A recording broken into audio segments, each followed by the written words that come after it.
I know you wrote an article about this, and I'm curious your thoughts on it. Why do you think making the playoffs was so important for the Browns, and it gives them optimism moving forward?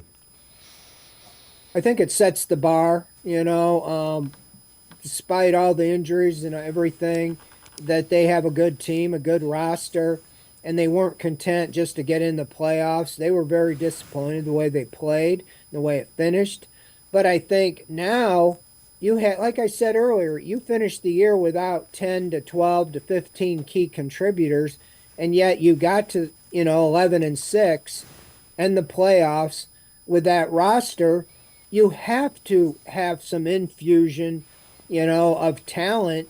Not like you're going to get a first round pick this year because it's the last year of that pick going to the Texans. So these are like seasoned veteran first, second, third round draft picks coming back into your roster healthy. So I just think that it gives you optimism looking ahead, knowing that you were able to develop depth, that now if that depth goes back to the depth side of it, now you have not only a solid front line, but you have guys experienced that have been through a playoff run and are ready to hit the ground running in 2024. So I just think it just kind of, you're trying to create a winning culture mentality every year instead of just, oh, we made the playoffs and then maybe we're not in the playoffs for 3 years.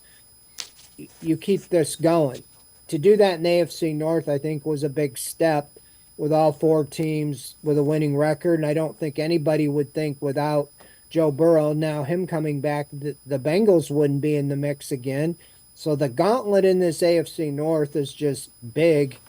And I just think these big games down the road in getting into the playoffs will help the team long term.